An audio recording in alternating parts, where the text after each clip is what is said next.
আসসালামু আলাইকুম। আমি একজন প্রবাসীর বউ। আমার স্বামী প্রবাস থাকে, অনেক কোটিপতি। যদি দেখতে পাইতেছেন ঘর বাড়ি সব এগুলো আমার জামাইয়ের। তো আমার স্বামী ঠিকমতো দেশে আসে না, 5 বছর 4 বছর 3 বছর পর পর আসে। কিন্তু নতুন বিয়ে করছে যখন আমারে বিয়ে করার সময় সে আমারে বলছিল সব সময়টুকু সে আমারে দিবে, কিন্তু না, বিয়ের পরে দেখা গেল সে 2 দিন পরে, বিয়ে যেদিন করছে তার পরের দিনই সে চলে গেল বিদেশে। যাওয়ার পরে আমি তারে ফোন দিই, কথা বলি, কথা বলে তো আর কিছু হয় না। অনেক সময় রাতে কথা বলতে বলতে অনেক কিছু মনে মন চায় আমার। তো স্বামী না থাকার কারণে কিছু করেও ওঠা হয় না। বাড়িতে অনেক কাজের লোক আছে, কেউ হয়তো বা ঘাস তোলে, কেউ হয়তো বা গাছগাছালি ঠিক করে, কেউ হয়তো বা ফলের বাগান দেখাশোনা করে। একটা কর্মী সুন্দর আছে, চেহারা সুন্দর, কাজের আমার ছেলে। ওরে ভালো লাগলো, কাজের ছেলে। আচ্ছা। ভালো লাগার পরে তার সাথে আমি দীর্ঘ যাবৎ কথা বলি, কথা বলতে বলতে তারে আমি ডাকি, তারে আমি বাজেভাবে ইশারা করি, সে বুঝতে পারে। সে অনেকটা আতঙ্কে থাকে, ভয়ে থাকে যে মালিকের বউ না জানি এসব করে আমার মনে হয় কাজে থেকে বের করে দিল। পরে একদিন রাতে আমি ওরে বললাম, তুমি আমার জন্য একটু আমার রুমে গ্লাসে পানি নিয়ে আসবা। ও আসতে চায় না। আমি বলছি তোমারে আমি অর্ডার করছি, তুমি আসবা আমার রুমে নিয়ে আসবা। আমি বললাম রাত 11টার দিক দিয়ে আসবে, যখন সবাই ঘুমিয়ে যাবে। ও অনেকটা ভয় পাইলো, এত রাতে পানি নিয়ে যায় কি করব। আমি বললাম তুমি পানি নিয়ে আসো, আমি ওই সময় পানি খাবো, আমার অনেক তেষ্টা পায়। ওই এখন রেখে দিলেই তো হয়। আমি বলছি তোমারে ঘুম আসতে মানা করছি, তুমি ঘুম আসবা না, তোমার যত টাকা লাগে আমি দিব। ও শোনার পরে কাজের ছেলে এখন কি করবে, তার তো শুনতেই হবে মালিকের বইয়ের কথা। সে শুনলো, যখন রাতে আমার কাছে আসলো, আমি তার সাথে অনেক বিহেভ করতে করতে শারীরিক সম্পর্কে জড়িত হলাম। এবং আমার জামাইয়ের সাথেও কথা বলি, জামাইরে বুঝতে দিই না।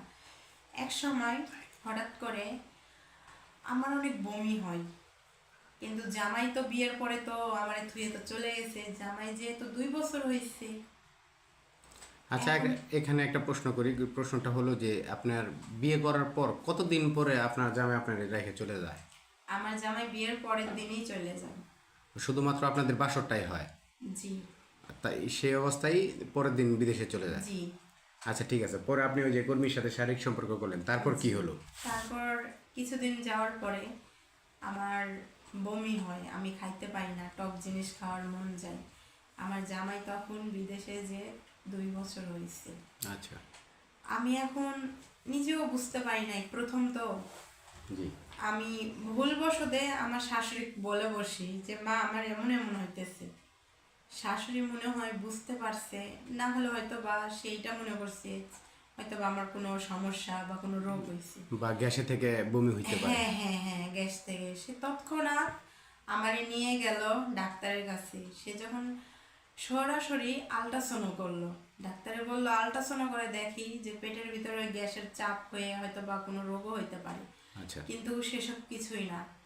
তখন আমার পেটে সাত 7 সপ্তাহ 5 দিন চলতেছে বাচ্চার বয়স পেটের ভিতরে। আচ্ছা। আচ্ছা। এইটা যখন জানা গেল, আমার এই রিপোর্ট দেখায়নি, আমার ডাক্তার কিচ্ছুই বলেনি। কারণ আমার শাশুড়ি মানা করছিল যদি অন্য কোনো ব্যাড রিপোর্ট দেখা যায় আমার ছেলের বউরে জানাবা না, আমারে জানাইবা। আচ্ছা। আমার শাশুড়ি জানার পরে আমারে কিচ্ছু বলে না, রিপোর্টটা আমার হাতে দেয়ও না, বলে কিচ্ছু হয়নি, তোমার সব ঠিক হয়ে যাবে। যখন আমি গেলাম বাড়িতে, যাওয়ার পরে বাসায় আসার পরে আমার শাশুড়ি তার ছেলেকে হয়তো বা ফোন দিয়ে বলছি। সে তৎক্ষণাৎ আমারে ফোন দেয়, আমারে বলে তুমি কার সাথে কি করছো আমারে বলো। তখন আমি অনেকটা ভয় খেয়ে যাই, মানে এই কথা বললো কেন আমার স্বামী। বলে তুমি আর কি বমি করো, তুমি খাইতে পারো না, তো তোমার পেটে বাচ্চা। আমি বলি না, আমার পেটে কোনো বাচ্চা নেই। না স্বীকার খাওয়ার পরে শাশুড়ি তখন ঘরে এসে বলে তোমার পেটে বাচ্চা নাই, আমার ছেলে হয়েছে 2 বছর বিদেশে আছে, আর তুমি কার বাচ্চা পেটে নিয়ে বসে আছো। আমার বাপ মায়ের ডাক দিয়েছে, তারা সবাই আইছে, এক জায়গায় বসে ফ্যামিলির সবাই একটা মিটিং ফেলছে। কিন্তু তখন আমি কি বলবো, আমার কোনো ভাষা ছিল না। আমি তো জানি আমি অপরাধটা করছি, কিন্তু অপরাধের কথা তো আমি আর বলতে পারতেছি না যে আমি এই কাজটা করছি। তখন আমারে ডাক দেওয়া হয়, ডাক দেওয়ার পরে বলা হয় তোমার এই পেটে বাচ্চা কার? আমার বাপে বলল। আমি কোনো উত্তর দিতে পারলাম না। পরে আমার মাই এসে ঠাস করে আমার গালে চড় মারলো, মেরে বলল যে তুমি এসব কাজ করে বেড়াও আমার সন্তান হয়ে। আমি কখনো ভাবি নাই যে তোমার পড়াশোনা করে বিয়ে দিয়ে এরকম দিন দেখতে হবে। তখন আমি, যখন আমার মা একটা মারলো, আমি বলি যে আমার পেটে কারো বাচ্চা নেই।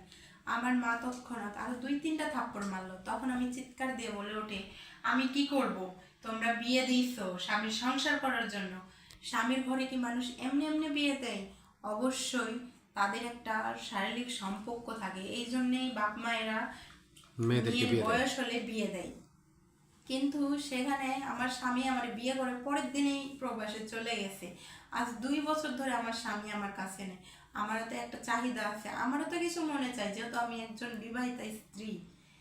তখন আমার মা থেমে যায়, তখন আমার মা কিছু বলে না। তখন আমার বাবা অনেক ধমকাধমকি করে, আমার শাশুড়ি অনেক কথা শোনাইতে থাকে যে এসব মেয়েরে বিয়ে দিয়েছো, কার সাথে করছোস? আমার মা তখন এই কথা বলে যে এই কাজটা করলি কার সাথে? আচ্ছা, এখানে শেষ পর্যায়ে পরে গিয়ে কি হলো? শেষ পর্যায়ে আমার স্বামী বিদেশ থেকে আসলো 3 বছর পরে। আচ্ছা। আমার মায়ের বাড়িতে পাঠিয়ে দিল। মানে আপনি 1 বছর পরবর্তীতে ধরা খাওয়ার পরে 1 বছর আপনার বাবার বাড়ি ছিলেন? বাবার বাসায় ছিলাম, অবসর করাইলাম, করানোর পরে বাবার বাসায় ছিলাম। স্বামী কিছুদিন কথা বললো না, বলার পরে 6 মাস কথা বলে নাই, 4 মাস ধরে স্বামী কথা বলে। বলার পরে এখন স্বামী সে মেনে নিছে। সে এখন বলে আগে যা করছো করছো, জীবনও যেন এমন না হয়। স্বামী আর বিদেশে যাবে না, দেশেতেই থাকবে। এখন এখন শ্বশুর বাড়ির সবাই মেনে নিছে, তারপরে খুদ তো আসেই না, টাকা দিয়ে ঢাকা চাপা করা হয়েছে। আচ্ছা, এত এখন বর্তমানে কি সুখে সংসার করতেছেন? হ্যাঁ, বর্তমানে এখন সুখের সংসার করতেছি। আচ্ছা, সেই ক্ষেত্রে